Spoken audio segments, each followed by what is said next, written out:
So hello students, welcome back to my YouTube channel Avinash sir classes. तो आज है हमारा क्लास नंबर 2।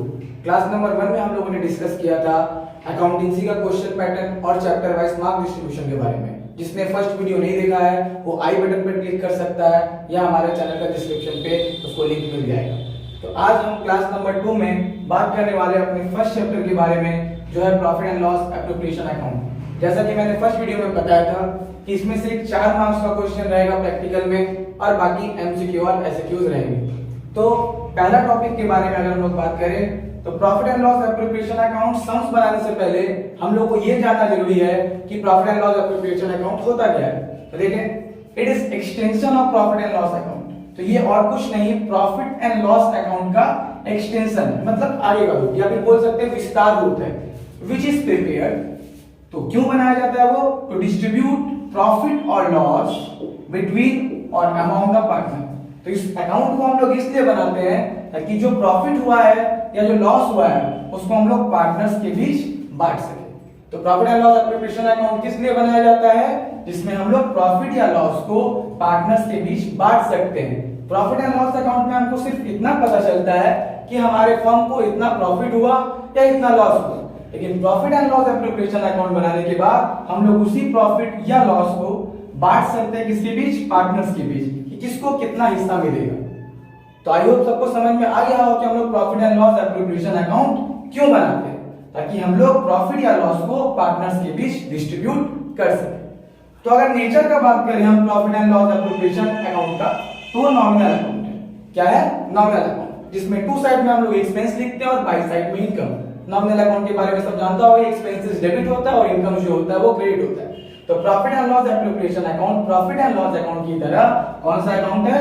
नॉमिनल अकाउंट है। ये एमसीक्यू एग्जाम में पूछा जाता है कि what is the nature of profit and loss appropriation account. तो क्या होगा?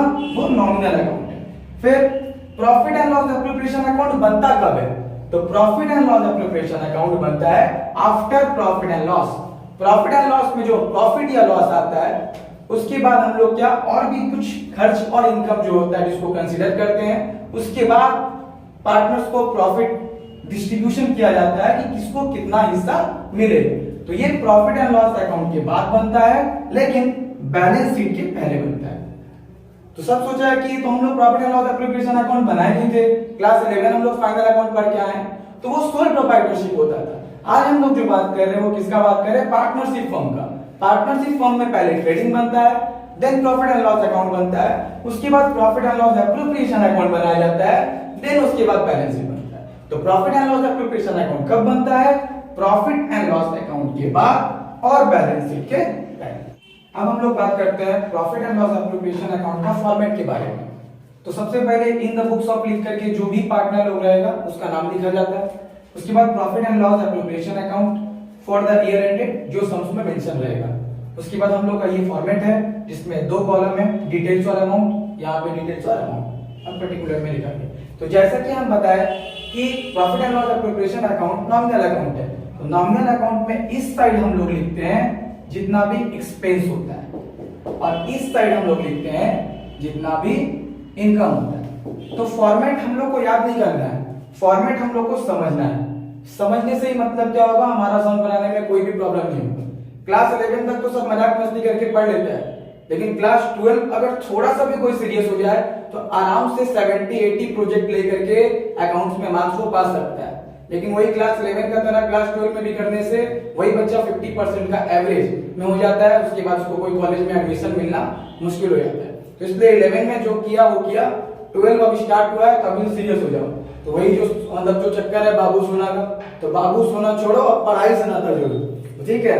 तो देखो, तो यहाँ पे जैसा कि हम बोले कि एक्सपेंसेस और इनकम, तो यहाँ पे हम लोगों को फर्म का हिसाब से एक्सपेंसेस और फर्म के हिसाब से इनकम देखना है, ना कि पार्टनर के हिसाब से। तो जो पार्टनर लोग कैपिटल बिजनेस में मतलब क्या करता है, लगाता है, तो कैपिटल लगाने के बदले में फर्म लोग क्या देता है? इंटरेस्ट देता है। तो अगर हम पार्टनर का पॉइंट ऑफ व्यू से सोचे तो वो इंटरेस्ट उसके कैपिटल के ऊपर अगर मिल रहा है तो उसके लिए इनकम है, तो हमको बाई साइड में लिखना चाहिए था, लेकिन ऐसा नहीं। हम लोगों को किसके हिसाब से सोचना है? एक्सपेंस हो या फिर इनकम हो, हम लोगों को सोचना है किसके हिसाब से? फर्म के हिसाब से। फर्म के हिसाब से जो खर्चा होगा, एक्सपेंस होगा तो इधर लिखना है, और फर्म के हिसाब से इनकम होगा तो इधर लिखना है। तो सबसे पहले इंटरेस्ट ऑन कैपिटल जो हम लोग का लिखा गया, तो कैपिटल जो पार्टनर लोग लगाया है, फर्म उसके बदले उन लोगों को इंटरेस्ट दे रहा है, यानी क्या है, फर्म का खर्चा है, फर्म का क्या है, खर्चा है। तो इसीलिए टू इंटरेस्ट ऑन कैपिटल लिख करके ए और बी, जस्ट हम एग्जांपल लिए हैं कि दो पार्टनर का नाम अगर ए और बी होगा तो सब कोई समझ गया होगा कि इंटरेस्ट ऑन कैपिटल यहाँ पे क्यों जाएगा, क्योंकि पार्टनर लोग कैपिटल लगाया है, इसके बदले अगर उन लोग को इंटरेस्ट फर्म देगा तो फर्म के लिए वो क्या है, खर्चा है। तो to interest on capital A और बी, परसेंटेज सम्स में मेंशन रहता है, जितना परसेंटेज बोलेगा कैपिटल में मेंशन रहता है। जैसे एग्जांपल के तौर पे अगर हम बात करें तो 50,000 और 60,000 अगर ए और बी का कैपिटल है और 5% है तो 50,000 का 5% निकालना पड़ेगा और 60,000 का 5%, जो 2,500 और 3,000 हो। जब सम्स आएगा तो उसको भी हम क्लियर करवाएंगे। अभी हम लोग जस्ट बात किसका कर रहे हैं, फॉर्मेट का। तो रेट ऑफ इंटरेस्ट सम्स में गिवन रहेगा, तो कैपिटल का ऊपर जो इंटरेस्ट मिलना वो फर्म के हिसाब से खर्च है, इसलिए वो टू साइड में है। नेक्स्ट अगर हम लोग बात करें पार्टनर सैलरी, वही फिर घूम करके बात आता है कि अगर हम पार्टनर का पॉइंट ऑफ व्यू से सोचेंगे तो उसको सैलरी मिल रहा है, उसके लिए इनकम है, लेकिन हम लोग को पार्टनर का पॉइंट ऑफ व्यू से सोचना ही नहीं है, हम लोग किसके हिसाब से सोचना है, फर्म के हिसाब से सोचना है। तो फर्म अगर पार्टनर लोग को सैलरी दे रहा है तो फर्म का क्या है, खर्चा है, इसलिए टू पार्टनर सैलरी ए और बी। अगर दोनों को देगा तो टू पार्टनर सैलरी लिखना पड़ेगा, अगर इंडिविजुअली किसी एक को दे रहा है, जैसे ए को दे रहा है तो टू ए सैलरी, या बी को दे रहा है तो टू बी सैलरी, तो हम लोग को हेडिंग देने का जरूरत नहीं पड़ेगा पार्टनर सैलरी का। उसके बाद उसी तरह अगर कमीशन दिया जा रहा है तो कमीशन अगर दिया जा रहा है पार्टनर लोग को तो फर्म के हिसाब से क्या है, खर्चा है, इसलिए टू कमीशन। फिर बोनस अगर दिया जा रहा है तो बोनस अगर दिया जा रहा है पार्टनर लोग को तो बोनस भी क्या है, फर्म के हिसाब से खर्चा है, इसलिए टू बोनस। फिर इंटरेस्ट ऑन लोन, अगर कैपिटल लगाने के बाद भी फर्म में क्या होता है, पैसा का और कमी हो गया तो पार्टनर क्या करता है, एडवांस करता है कुछ पैसा, यानी लोन के रूप में देता है। अगर पार्टनर लोन बिजनेस में मतलब क्या क्या इंट्रोड्यूस किया, लोन अगर दिया है फर्म को तो उसके बदले में वो क्या चाहेगा, इंटरेस्ट चाहेगा, क्योंकि बिना फायदे का तो कुछ काम नहीं होता दुनिया में, चाहे जितना भी वो पार्टनर हो। तो क्या होगा, वो अपना लोन के ऊपर इंटरेस्ट चार्ज करेगा, तो फर्म उसको क्या करेगा, इंटरेस्ट लोन के ऊपर देगा। तो इंटरेस्ट ऑन लोन जो होगा तो यहाँ पे क्या होगा, लोन के ऊपर इंटरेस्ट देना फर्म का क्या है, यहाँ पे खर्चा है, तो टू इंटरेस्ट ऑन लोन। उसके बाद इस तरफ का थोड़ा सा अगर बात करें तो नेट प्रॉफिट, तो जैसा कि हम पहले बताए कि ये प्रॉफिट एंड लॉस के बाद बनता है, तो प्रॉफिट एंड लॉस से हम लोग को क्या मिल जाएगा, नेट प्रॉफिट। हम लोग को अलग से प्रॉफिट एंड लॉस अकाउंट नहीं बनाना है, नेट प्रॉफिट सम्स में दिया हुआ रहेगा, तो यहाँ पे लिख देना है by net profit transfer. Transfer कहां से हुआ है, प्रॉफिट एंड लॉस अकाउंट से ट्रांसफर होकर के आया है, तो यहाँ पे हम लोग लिख दिए। तो बाय नेट प्रॉफिट करके ट्रांसफर बोल करके ब्रैकेट में यहाँ पे लिख दिया जाएगा। उसके बाद एकमात्र ही फर्म का इनकम यहाँ पे हो सकता है इंटरेस्ट ऑन ड्रॉइंग। अगर कोई पार्टनर विड्रॉ करता है पैसा बिजनेस से, अगर कोई पार्टनर अपना पर्सनल यूज के लिए बिजनेस से पैसा क्या करता है, विड्रॉ करता है, तो उसके बदले क्या देना पड़ेगा, उसको फर्म को इंटरेस्ट देना पड़ेगा। तो अब पार्टनर लोग फर्म को क्या दे रहा है, इंटरेस्ट दे रहा है, इसीलिए क्या होगा, इंटरेस्ट ऑन ड्रॉइंग। यही एकमात्र इनकम है जो फर्म का यहाँ पे बाई साइड में आएगा। तो by interest on drawing a और बी, उसके बाद टोटल अमाउंट करके लिख देना है। रेट ऑफ इंटरेस्ट सम्स में जैसे कैपिटल में बताए थे उसी तरह रेट ऑफ इंटरेस्ट जो है वो सम्स में मेंशन रहता है। तो उसके बाद इंटरेस्ट ऑन लोन तक तो यहाँ हम बता दिए थे। उसके बाद रिजर्व फंड, अगर सम्स में बोला है कि प्रॉफिट का 10% या फिर डिस्ट्रीब्यूटेबल प्रॉफिट का 10% या 20% हम लोग क्या कर रहे हैं, रिजर्व फंड के रूप में एज ए रिजर्व जमा करके रख रहे हैं, रिटेन अर्निंग जिसको हम लोग बोलते हैं, फ्यूचर यूज के लिए लगा सके। तो अगर सम्स में अगर बोला है तो रिजर्व फंड हम लोग यहाँ पे दिखाएंगे। तो ये खर्चा नहीं बोल सकते, ये क्या है, चार्ज अगेंस्ट प्रॉफिट है। इसकी वजह से क्या होगा, प्रॉफिट जो है थोड़ा सा कम होगा हम लोग, क्योंकि बांटने के लिए प्रॉफिट कम होगा। ऐसा नहीं कि प्रॉफिट कम हो जाएगा, ज्यादा कुछ नहीं हो रहा, हम इस जेब से निकाल करके इस जेब पे रख रहे हैं, ज्यादा से ज्यादा यही काम हो रहा है, वो मेरा क्या है, एज ए रिजर्व जमा होगा। तो इसलिए उसको हम लोग क्या है, टू रिजर्व फंड करके यहाँ पे दिखाएंगे। उसके बाद बाई साइड जोड़ेंगे और टू साइड घटाएंगे, जितना भी रुपया बचेगा वो क्या बोल के दिखाया जाएगा, डिविजिबल प्रॉफिट बोल करके सम्स में जो रेशियो दिया है उसके अकॉर्डिंग बांट देना। अगर सम्स में रेशियो नहीं बोला गया है तो वो इक्वली बटेगा, अगर सम्स में रेशियो बोला गया है तो सम्स का रेशियो के अकॉर्डिंग बढ़ जाएगा। ठीक है, क्लियर हो गया सबको। अगर कोई भी सम्स में जो भी पैटर्न बता रहे हैं या कोई भी दिक्कत आ रहा है तो कमेंट में अगर पूछेगा तो उसका जरूर से जरूर सॉल्यूशन किया जाएगा, इतना हम एश्योरिटी सबको देते हैं। तो ये तो जो हम बताया कि टू साइड में कौन कौन सा होगा और बाई साइड में कौन कौन सा होगा, जस्ट समझने का बात है, कुछ भी याद मारने याद करने का जरूरत ही नहीं है, रट्टा मारने का कोई जरूरत नहीं यहाँ पे कि टू साइड में अगर फर्म के हिसाब से एक्सपेंस है तो वो आएगा और बाई साइड में इनकम आएगा। लेकिन कुछ कुछ टॉपिक है जहाँ पे थोड़ा सा ट्विस्ट एंड टर्न्स आता है जब हम लोग सम्स बनाने वाले रहेंगे। जैसे पहला टॉपिक जो है वो कमीशन, दूसरा टॉपिक है इंटरेस्ट ऑन लोन और तीसरा टॉपिक है इंटरेस्ट ऑन ड्राइंग, जिसको लेके हम आगे बात करते हैं। तो उसके लिए पहले देख लेंगे कि कमीशन बिफोर चार्जिंग भी दे सकता है और आफ्टर चार्जिंग भी दे सकता है। बेसिकली कमीशन जो देता है नेट प्रॉफिट पे निकालने के लिए बोलेगा या फिर सेल्स पे या तो फिर डिस्ट्रीब्यूटेबल प्रॉफिट पे। नेट प्रॉफिट पे बोलेगा तो जो हम लोग बाई साइड में नेट प्रॉफिट लिखे हैं उसके ऊपर चार्ज करेंगे, सेल के ऊपर बोलेगा तो सेल का वैल्यू सम्स में दिया हुआ रहेगा, और अगर डिस्ट्रीब्यूटेबल प्रॉफिट बोलता है तो बाई साइड ऐड करके टू साइड में जितना भी सारा खर्च है कमीशन लिखने के पहले तक, कमीशन लिखने के पहले तक का खर्चा उसको माइनस करेंगे तो वो आ जाएगा मेरा क्या, डिस्ट्रीब्यूटेबल प्रॉफिट। क्या बताया कि इनकम साइड बाई में ऐड करके कमीशन लिखने से पहले तक जितना भी खर्चा है उसको हम लोग क्या करेंगे, बारी बारी से लेस करेंगे, तो जो आएगा वो क्या हो जाएगा, डिस्ट्रीब्यूटेबल प्रॉफिट। उसके बाद गिवन परसेंट, अगर 5% है तो 5% निकाल देना है, 10% है तो 10%, तीनों नहीं देगा तो तीनों में से कोई एक चीज जाएगा। ये बिफोर चार्जिंग रहने पे। आफ्टर चार्जिंग रहने पे सेम वाला बात होगा वही कि नेट प्रॉफिट अगर बोला है तो नेट प्रॉफिट पे, सेल्स पे बोला है तो सेल्स पे, या डिस्ट्रीब्यूटेबल प्रॉफिट पे बोला है तो डिस्ट्रीब्यूटेबल प्रॉफिट पे।